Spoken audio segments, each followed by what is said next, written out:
Nors nuo žeminių dėžių dulkės jau senai nupūstos, o balalaikų valas patikrintas mažiausiai 3 kartus, tačiau ledo kaip nėra, taip nėra. Tad šiandien kviečiame prisiminti tai, kur buvome ir ką žvejojome praėjusio sezono metu. Aplankysime rudenėjantį Vabalio ežerą Dzūkijoje, kuris garsėja didžiųjų laukinių karpių žūkle. Kur ir kaip karpiai kimba rudenį ir kodėl alkanam žvejui nevertėtų artintis prie karpiams skirtų masalų, papasakosime netrukus po reklaminės pertraukos.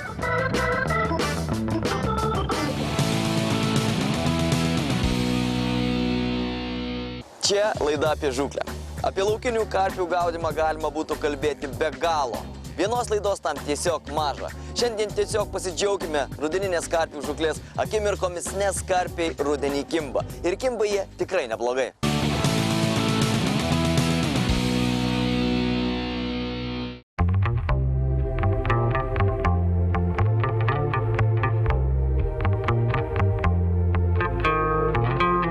Rudenėlis į kiemą šiemet atkeliavo labai greitai.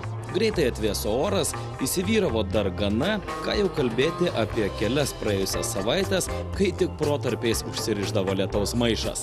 Tačiau žvejams blogo oro nebūna. Ir šiandien kviečiame jūs laiką praleisti nedidelėje Vabalio ežero saloje Dzūkijoje, kur kartu su mūsų bičiuliais laukinių karpių žūklės specialistais kelias dienas praleidome laukdami trofėjinio karpio kibimo. Nors rekordo tiesa ir nesugavome, tačiau veiklos turėjome į valias. Kaip jau minėjome, rudenį karpiai kimba ir kimba jie tikrai neblogai. Oro sąlygos šį kartą labai atšiaurios. Dieną pučia itin stiprus vėjas, vandens paviršiuje virsta balta banga. Prie viso šio komplekto naktį prisijungia ir šaltas lietus. Apie rudeninės oro sąlygų ir vandens temperatūros įtaką karpių žūklei pakalbėsime vėliau. Nors verta paminėti, jog situacija, prie kurios mums teko prisitaikyti, tikrai dar nebuvo kritinė. Įpylus pirmasis jauko porcijas į numatytą tašką, jau po pusdienio atsiliepė rubuiliai karpiai ir pasitusiai vikrūs amūrai. Nuo jaukinimo taktika karpių žūklėje tai tema, kuriai būtų galima skirti mažiausiai 2-3 valandas itin koncentruotos teorijos. O šį kartą sustokime ties tuo, jog rudenį, kai žuvys kaupia atsargą žiemai, jos mieliau renkasi mėsiškus kvapus, mat saldūs jaukai galbūt neatrodo tokie maistingi. Gaila, kad filmavimo kamera negali perduoti kvapų. Maišant jauką rudeniniai žūkliai gali pasirodyti, jog šalia kažkas rūkina dešras. Svarbu, kad prievilą ruošiantis žvejys būtų sotus. Antraip nuo kvapų jam pradės seilės tįsti. Juokavo ir savo pastebėjimais su mumis dalijosi Remigijus Pupelis, vienas pirmųjų Lietuvos karpininkų rinktinės narių mūsų trispalvę gynusių pasaulio čempionate. Kadangi dabar jau rudenėja ir oras vėsta ir automatiškai vanduo vėsta, tai iš tikrųjų naudojam tokį daugiau subalansuotą šaltam vandeniui. Jau kad tai yra baltyminiai kukuliai, kurie yra skirti realiai, kaip gamintojas rašo, universaliai žūklei, tai yra ir šaltam ir vėsiam vandeniui. Tai mes orientuojamės į tai, kad vanduo yra vėsus ir naudojam būtent baltyminius kukulius, tai yra Meteor.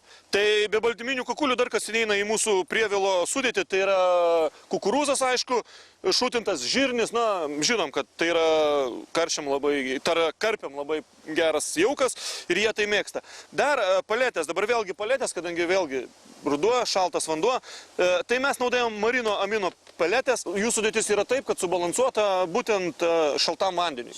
Tinka ir vėsiam vandeniui. Jis yra universalus, bet lygiai taip pat jis dirba ir vėsiam vandeniui. Dar ką, tai truputėlį naudojam ir skysčių. Tai yra kanapių aliejus, aišku, jo nepiknaudžiavom, jo dedam gan nedaug, bet pirminiam jaukinimui, kad truputėlį stovėtų riebalas vandenyje ir žuvį labiau viliotų, tai naudojam dar truputėlį kanapių aliejaus. Ir aišku, vėlgi pirminiam jaukinimui dar naudojam ir kvapų papildomai įpylėm. Būtent šitas, tai yra vėlgi Meteor kvapas pagamintas Simūro kompanijos. Tai yra, kaip žvejai vadina, smirdukas. Tai mėsinis, netgi iš tikrųjų tai juntama dešra, rūkyta dešrelė. Saliamis kažkoks? Jo, kažkai alkanam žuvaut su juo nėra gerai, nes iš tikrųjų apetitą skatina ir žvejų kvapas. Tai labai tikimės, kad tai veikia ne tik mūsų žvejus, bet ir rudenį, kai žuvis dar vis bando pasiruošti žiemai, kad jis pakankamai gerai vilios ir mum karpius.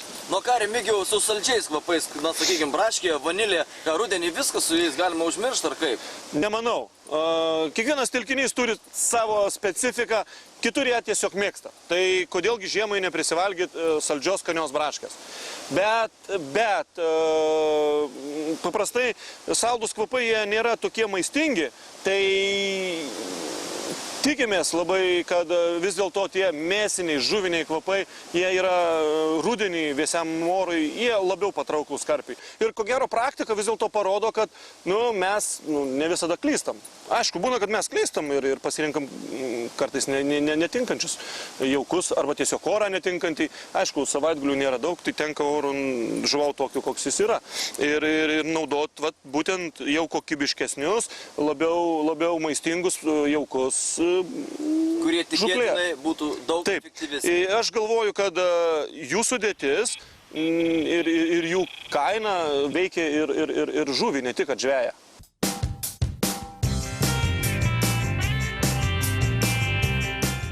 Žinoma, karpį galima pasijaukinti tiesiog kukurūzų, sako mūsų pašnekovas. Tačiau, kai valgome patys, galime pavalgyti vienos bulvių košės, bet norisi ir mėsos gabaliuko, to skanesnio kąsnelio, kurio lėkštėje po pietų nelieka. Lygiai taip pat ir po vandeniu, ruošdami stalą karpiui, jam stengiamės pasiūlyti kažką sotesnio. Manau, jog riebalų kaupimas prieš žiemą – tai vienas žuvies instinktų ir galima sakyti, jog jie renkasi tai, kas yra maistingiau. Karpiams į laukinį ežerą įbėrus jų natūralų mėsišką maistą primenančių jaukų, žvejas paprasčiausiai turi daugiau šansų prisivilioti stambę žuvį, paskatinti ją maitintis ir, žinoma, įsiurbti kukulį su kabliuku. Taip apie rudeninio jaukinimo ypatumus pasakojo mums Remigijus.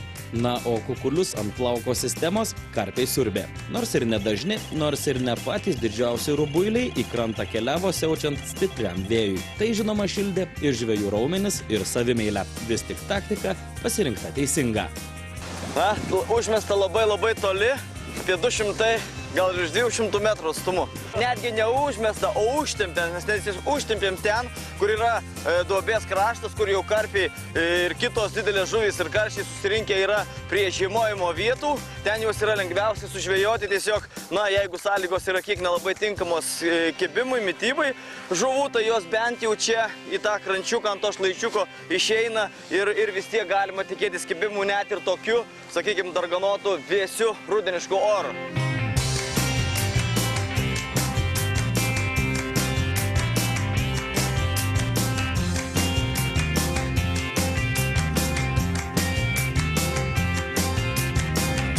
Ką verti masalui ant plauko sistemos, tai dar viena ilga paskaita. Šiuolaikinio karpininko arsenale yra gausybė įvairių dydžių, skonių ir spalvų baltyminių kukulių. Čia galima rasti įvairiausios egzotikos, nuo mėtos, ananaso iki tuno ar šokolado skonių.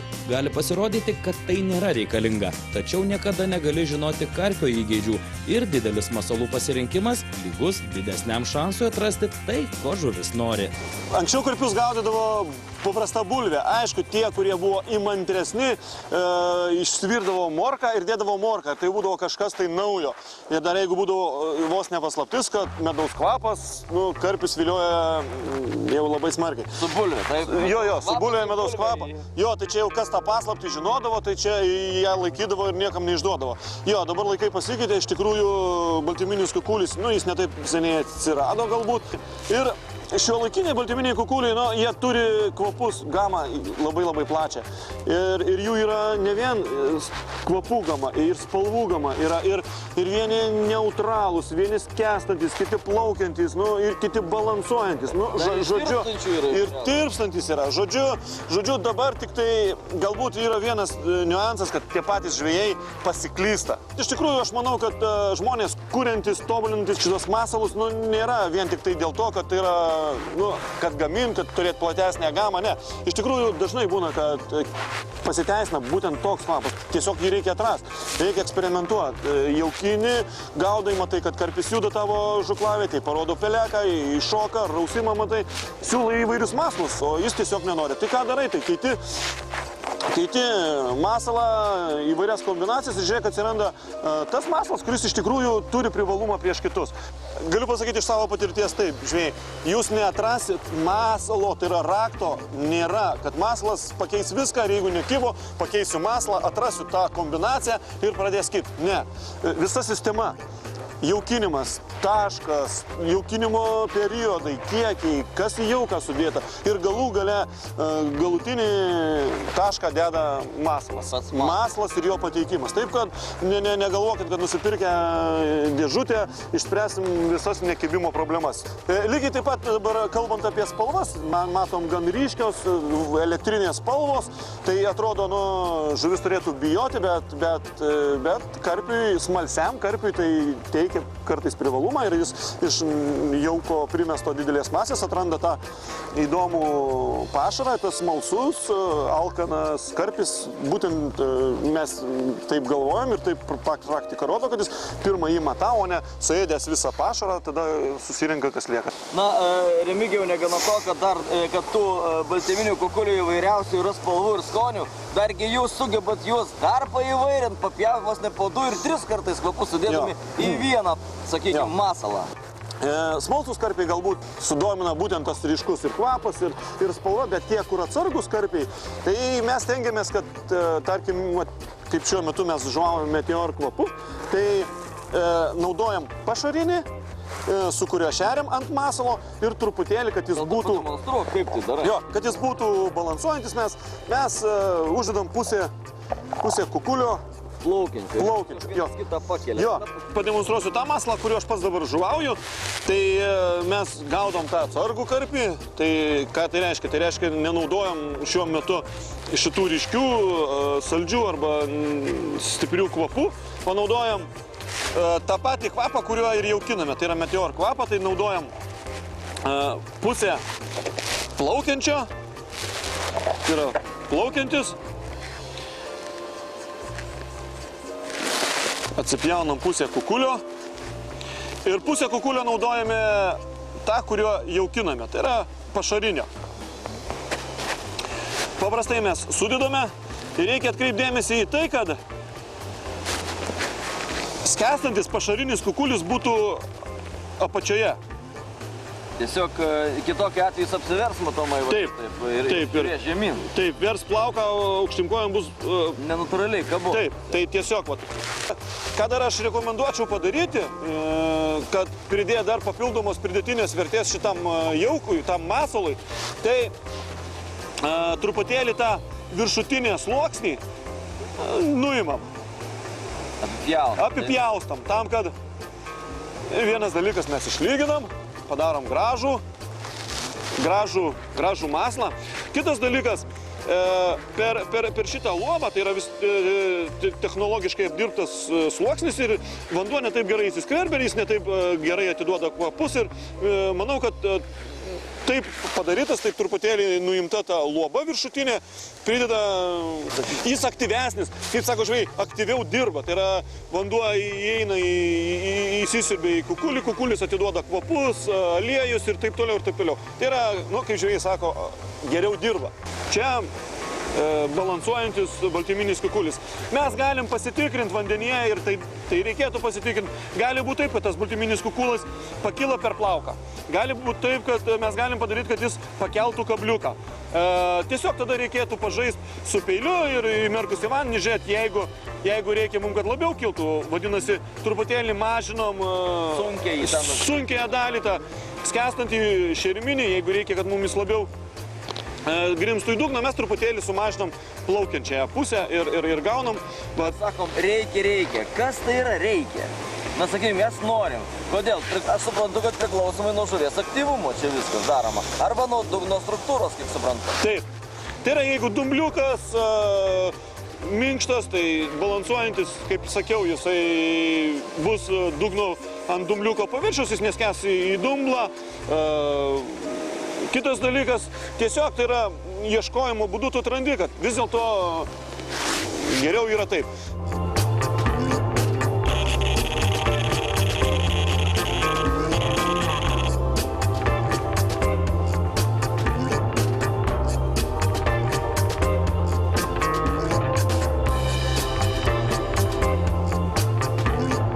Valas amortizuoja žuvies pasipriešinimą, todėl, ne visada galima tiksliai nustatyti, kas ten ir kokio dydžio žuvis maždaug bent jau. Kai iš nedidelio atstumo yra žuvis traukiama, tai, nėra sudėtinga. Didelis atstumas daro savo. valo amortizacija yra iki 30% gali amortizuoti. Reiškia, per 200 metrų valas gali amortizuoti beveik 60 metrų, teoriškai.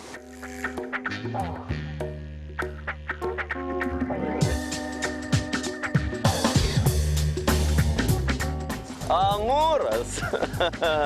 Amūras.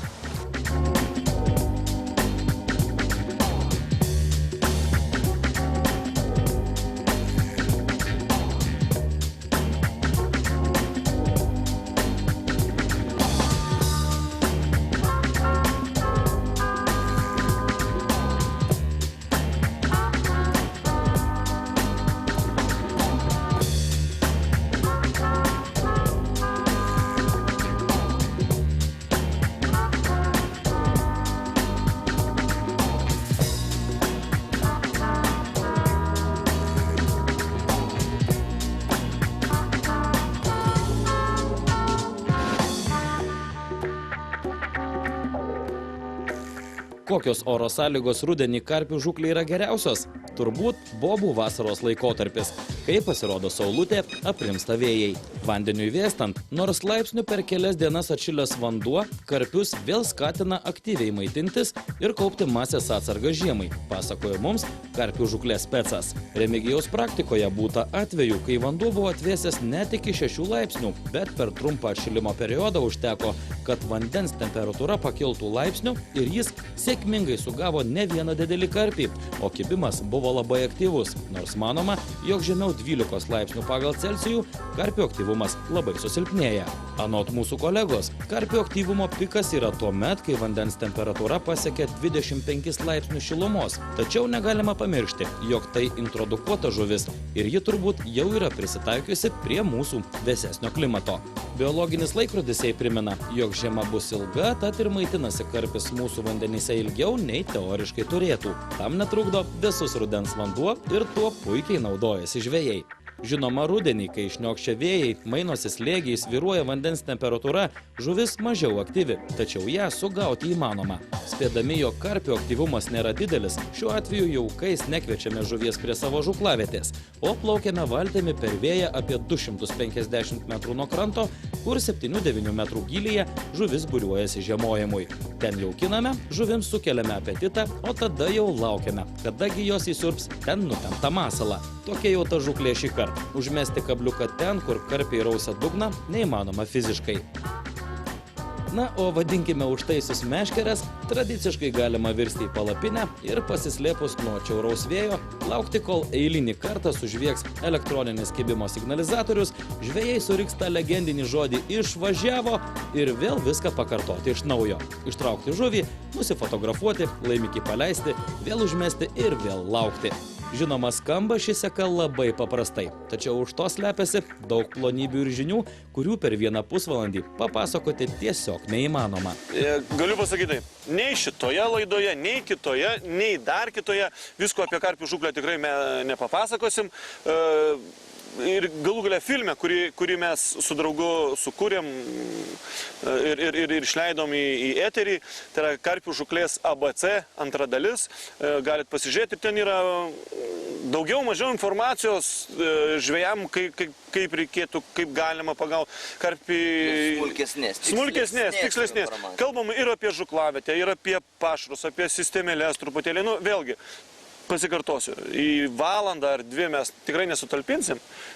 Čia galima kalbėti aibės valandų apie žūklę, dėl ko kimba, dėl ko nekimba, bet ten pagrindus tokius galima ten rasti būtent tame filme ir daugiau mažiau kažką pasižiūrėti. Kągi, po kelių dienų žūklės savo misiją Vabalio ežere baigėme. Žuvies sugavome, vėtros išverstas medis ant galvų neužkrito, viskas yra gerai. Beje, norime jums parodyti ir nematomą karpiavimo dalį. Ta varginantį daiktų pakavimosi metą.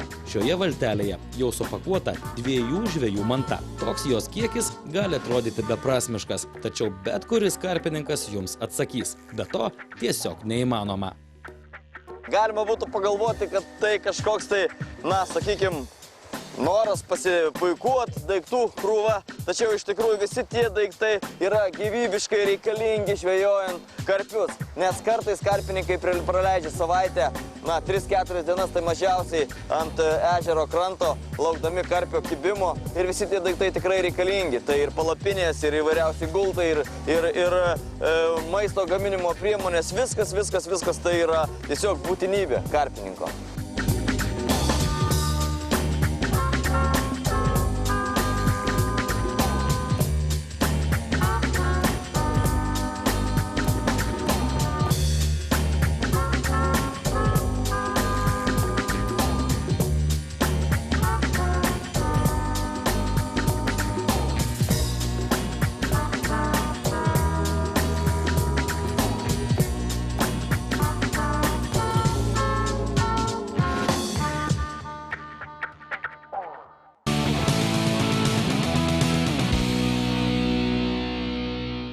Nors rudeninis oras mūsų nelepino, tikrai buvo labai žvarbus, tačiau karpiai kibo. Žūklė mūsų nenuvylė. Na, o dabar trofėjinio laimikio konkursas.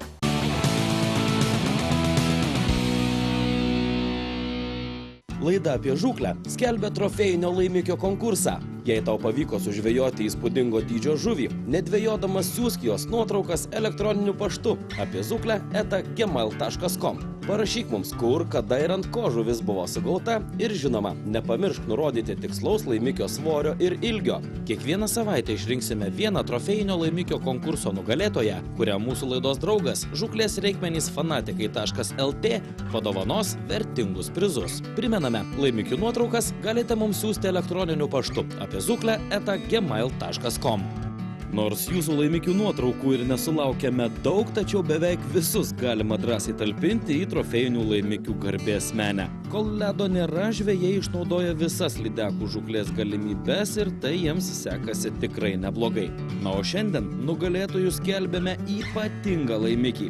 15 kg 400 gramų lydeką ir ją blizgia Gėgės upėje suviliojusi Darių Ambrozą. Dantytoji masalas tvėrė gruodžio 22 dieną, jos ilgis 116 cm. Sveikiname Darių, jam atitenka mūsų laidos draugų fanatikai.lt įsteigtas prizas. Atminkite, jei ir jums pavyko sužvejoti kažką įspūdingo, mes visada laukiame laimikių nuotraukų.